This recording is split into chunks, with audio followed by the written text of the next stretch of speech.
Hello friends, this is Kevin, aka K-Man1, coming at you with another episode of Okami. In the last episode, we went inside the Emperor's body in order to remove the evilness that had been plaguing Seion City. And in this episode, now that the woes of the city have been alleviated, I think it's time for a little bit of side questing. Wouldn't you agree? I think you do. Let's go ahead and jump into it.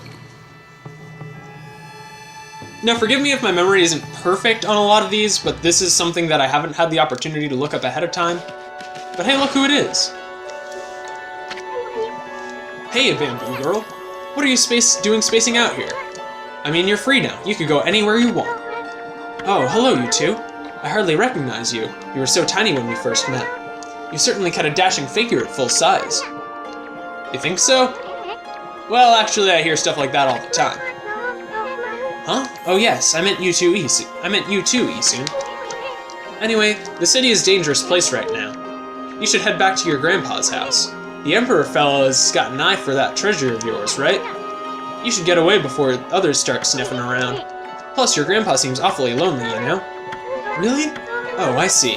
That dear old man thinks of me as his own granddaughter. I would really like to return, but... You're not his granddaughter? You mean your real family lives somewhere else? Oh, anyway.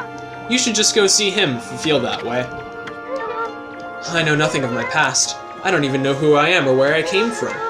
My first memory is of waking up in a bamboo grove. The bamboo cutter took me home, where I was lovingly cared for. To repay his kindness, I helped him with his bamboo ware. If that's the case, then why don't you hurry up and go see him? I know nothing of my past, but I do recall one faint memory. I thought long and hard while I was imprisoned. It was then that I remembered being in a small dark room long ago. That's all I can think about now, and I feel I must go there as soon as I can. I cannot escape that feeling. That's a pretty weird story. I mean, you don't even know where it is you want to go back to. Bits and pieces of my memory are coming back in flashes. Together they form a vision. I see a royal crest inscribed in earth amid a grove of bamboo. I must go to Sasa Sanctuary. There, it shall all become clear. Yes, she has some business to attend to in Sasa Sanctuary, and we're not gonna follow her immediately just because there's a lot of stuff to do around the city, huh? What's gotten into you? I mean, first with a dark room, and now you suddenly want to go to Sasa Sanctuary? I don't know to where I must return. But I have this intense feeling in my heart. It drives me forward to my ultimate destination. It drives me to seek the royal crest. I must leave for Sasa Sanctuary at once. And leave for there she shall. Hey, wait, Bamboo Girl, wait! Ah, she's gone. So, and I decided to speed up this segment because it's basically, and by basically I mean literally just me running around and blooming tons of trees, because there's actually a major incentive for you to do so in this particular city. Also, I collect a lot of stray beads along the way, so just kind of bear with me and try to pay attention to the screen. There's a stray bead right there, and trees. Now, just a couple things that I want to go ahead and address while we are in this particular sped up segment. First is exorcism slips. I haven't specifically said it, but I'm trying to limit the number of exorcism slips that I use in this particular playthrough, just because exorcism slips are much more powerful than you might think, and if I really just spam them non-stop, by the way, there's Benkei, and that right there is a mermaid spring, but if I was just like constantly spamming exorcism slips, then it would honestly just be way too easy. I mean, I'd have to spend a lot of money, but even if I only used them in boss fights to excess, then it would just, the game would go by so much faster. And so because of that, I've decided to limit myself to only one exorcism slip per boss fight. And the size of the exorcism slip is irrelevant because it will just be whatever the strongest one I happen to have at the time is. Anyways, that is pretty much all for this particular portion. I decided to go into this house because I've never been in there before and I get a little bit of money out of it, but pretty much there's nothing worth going out of your way for in here, so I end up just going over and heading to talk to. Anyways, let's head in here and see if Ra has anything for us. What's up, girl? Have you noticed that the mist over the city has suddenly disappeared? There must have been some change in the Emperor. We'll take credit for that, thank you very much. Hey, wait! What about you, sister? Why didn't you try to help the Emperor? Couldn't your mystical powers have located the source of that mist? I knew it. You and Himiko are up to no good. That was my mistake. But I'm just a priestess, you know. I can't go snooping around the Imperial Palace for no reason. Anyway, if you cleared up the mist, then I offer my congratulations. So then, now that that's resolved, it's on to the next problem. All of what you've done so far is amazing. However, the water dragon is a much bigger problem. No trading ships can get through, the city's food is running low, and the evil besieging our fair land still looms large in the shadows. Now is exactly the time we need them. If only we had the fox rods. Well, there's not really anything we can do about that for the time being, plus we're focusing on side quests for right now. Because that's what we do around here. Focus exclusively on side quests and ignore the main plot of the game. Except when I'm focusing on the main plot of the game and ignoring side quests, but, you know, don't question me. Anyways, there is a stray bead in this area, but I always have a heck of a time remembering where it is. So, bear with me. I'm pretty sure it's that chest right there, but I could be mistaken. And it is, hooray. Got it on the first try. There are other chests scattered throughout the area, but all of them are just money or items that I'm probably not going to use, so I'm just going to ignore them. So I'm probably just going to cut out the swimming, so that'll be fun. Alright, back up here. And it's daytime, and I'm going to make it nighttime. And I know that a lot of you might disagree with my just constantly making it nighttime, but I genuinely need it to get every collectible because I care a lot about that sort of thing. And if I'm playing this game on my own time, then I'm constantly making it nighttime because there's no real advantage to exploring during the day. Sweet, the cursed zone vanished along with that funky mist. Looks like the city's come back to life. Ami, bet you never saw a happening place like this 100 years ago. This must be exciting for you, being from the country and all. Now I know you just want to have fun, but don't go overboard. I mean, I don't want you to forget what you're supposed to be doing. Well, there's a lot we're supposed to be doing, to be completely honest, but, you know. Ah, I feel so refreshed. I realized something when that gloomy mist went away. Suddenly I felt so much better again. Now I can enjoy fulfilling my ambition at last. Do you know who I am, Mutt? My name is Masu. I'm a warrior traveling the land to perfect my martial arts. Traveling warrior Masu. The truth is, there are some monsters I just have to defeat. I have a list of all of them in a special manifest. I call it the Monster Manifest. They all deserve what's coming. When I finally manage to defeat all of them, then I can stand proud and tall as a true warrior. What is it, Mutt? Do you want to see my Monster Manifest? I'm afraid that's not possible. It contains the names of the most vicious monsters out there. The likes of you would probably faint just from looking at it. Well, screw you, guy. Anyways, making it nighttime, because not only does it confuse this guy, it also makes exploring easier. In addition to making exploring easier, it actually kind of opens up something to us relating to that guy we just talked to.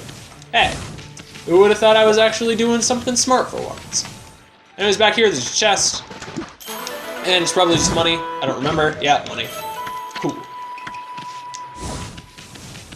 But if we come into this place, only at night, after talking to that guy, then there will be that guy again. I never let that monster manifest out of my sight. Until I've defeated every last one of the scoundrels in it, my journey will never end. What do you want, Mutt? You want to see my monster manifest? Sure, why not? Take a look. It's no skin off my back. And so we finally get the monster manifest, and they're all going to be wind ears or thunder ears? I can't tell. Yeah, thunder ears. So we will be able to take care of those guys. I'm, again, going to do it off screen just because it's not the most interesting thing in the world. But if we come in here, then there's something far more interesting. Hello there, pup. You look like someone who appreciates fine cuisine. Proper diet is the key to life. Eat well and be healthy. I'm Young, top chef in Seon City. Pleased to meet you. Fiery Chef Young. What do you think about this huge pot on this giant stove? Impressive, eh? I invested every yen to my name into him. I had to get him a special order for what I'm aiming to do. Ever heard the tale about that mushroom? There's not a single chef in the world that doesn't know about it. I'm talking about the legendary golden mushroom. I've spent decades trying to master the culinary arts, but I've yet to make a dish that truly satisfies me. If only I could get my paws on one of those golden mushrooms. I'm sure I could prove my true skill by making the ultimate dish. I already have this huge pot and giant stove. All I need now is a golden mushroom. Then I'll master the art of cooking. That is my dream. Hey, you're just like Sanji. Could it be? Is that the legendary golden mushroom? Yes, we got this way back in Taka Pass for the side quest with the molsters. So, we are able to give this guy a golden mushroom. And yes, we are going to offer the golden mushroom. And what's in it for us, you might be asking? Well, oh yes, the ultimate dish. I was so overwhelmed by emotion when the legendary golden mushroom came into my paws? I don't know what he was saying. Not possession, probably. Not a day has passed without my preparing this huge pot and giant stove for this day, and now the time has come. I shall wait no more, Pup. Today the fiery chef Yama will prepare the ultimate dish. Now watch carefully, Pup. You may learn a thing or two. Behold, Yama's super deluxe fan the flames dance.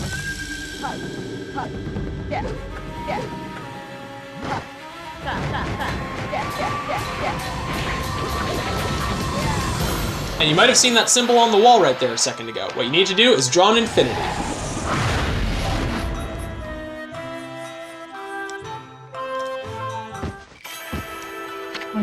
Ah, Amaterasu, origin of all that is good, mother to us all. My power diminished while you were away. But that man's zeal and your own pure heart have restored my power. I have harnessed his fervent energy to bestow upon you a new power. Unleash your wrath in a mighty fire burst. Yes, we get an advanced version of Inferno called Fire Burst. All we need to do is draw an infinity symbol anywhere, and we will be able to create our own source of fire. I did it! My long-cherished dream, the ultimate dish, is ready. I give you Rice Stew Eruption. Well, what do you think, Pup? Pretty impressive, eh? And we get 50 praise and a new brush power. And in addition to that, not bad, but we can't tell how it tastes just by looking at it. But enough about that. I never thought you'd get the power of Moegami here, Ami. Remember that mark on the wall? Draw that and you can invoke the power of Inferno anytime you want. Use it to reduce those mean old monsters to ashes. Heh, they won't know what hit them. And we get Rice Stew, which will, I'm pretty sure, completely fill the Astral Pouch. But since we already have a full Astral Pouch, each one is worth 2,000 yen. Yes, so we get, I think, about 20,000 yen, 50 praise, and a new brush technique. Not bad at all. Anyways, guess what it's time for? Time for more blooming trees. Back into Speedups. In the Commoner's Quarter, there's actually quite a bit more to do because everything just feels more densely packed. And another thing that gets introduced is there are going to be some trees that are resistant to blooming. They're just too cursed and too dead in order for you to be able to fix them with your powers alone. We'll get into that later. Anyways, if you blow up this side of the building here, then you can come in and it's mostly just money, but as I'm jumping around, you'll be able to see, as I gather more and more money, there's actually another type of collectible in here for us. And what is that type of collectible, you might be asking? It's a sun fragment, which I believe is our 8th, if I'm not mistaken.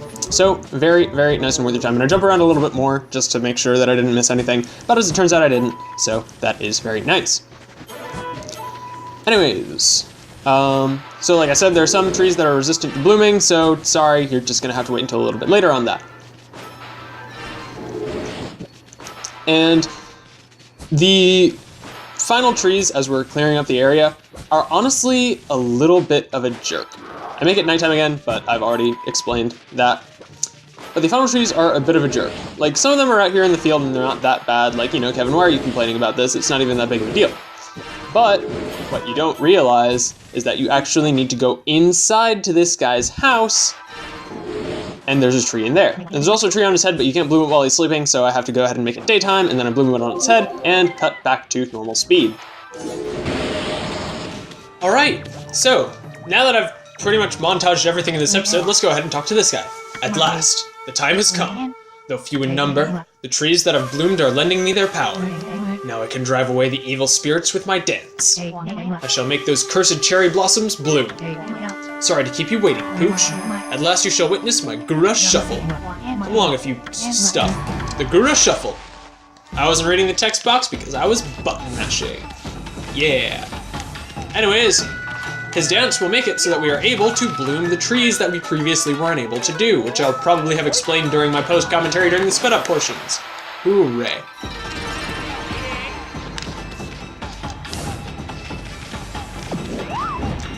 Wow, old man's got hops.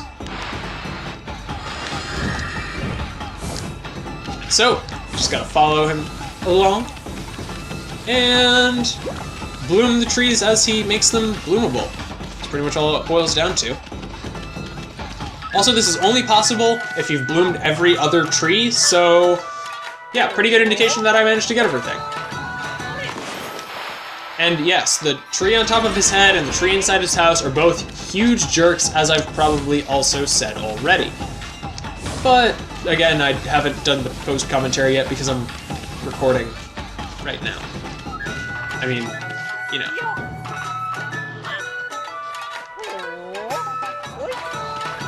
And to bloom in this one. That was actually a terrible circle, but fortunately this game is very forgiving for stuff like that. So in, we're not gonna make it. Dang it. I love how this guy can actually jump better than we can, in spite of the fact that he's an old man. But whatever. Just gotta bloom the last... I'm pretty sure this is the last cursed tree. I don't remember exactly, but I'm pretty confident in my memory on this one. Ah, okay, we made it. It's fine. We're fine. It's good. We're fine. And yes, it looks like he is pretty much hightailing it back towards his own... Well, actually, no, there's that one more. I forget about this one because he takes them all in a weird order, but, you know.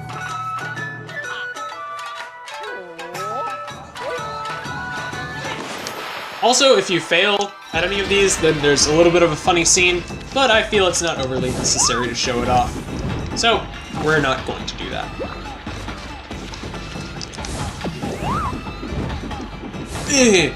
Don't make it, dang. Oh well. Back to sneeze, back to sneeze, back to sneeze. But he is finally readying the tree on top of his own house to bloom. So, let's draw a nice big circle, and bloom the final tree in the city. Phew! It worked, it worked! I got a bit out of control there. Frankly, I wasn't sure I could drive those evil spirits away. But when I thought about how happy the people of this city would be, I knew I had to make these trees bloom one way or another. I care not whether it was my dance or the power of the gods that made them bloom. As long as the recovery of our cherry blossoms delight the people, I have no complaints. And we get 20 praise! Very, very nice. But is that all we get? I'm pretty sure, yeah, it is. But whatever. So, I know that there was a lot of speeding up in this episode, and that a lot of you probably don't like that very much. But don't worry, because next episode we're going to be taking on quests that can be completed in real time. And yeah, that's pretty much all there is to it. So, I will see you guys next episode, which will be probably more side questing. Get used to that, probably, for a little while. See you guys then!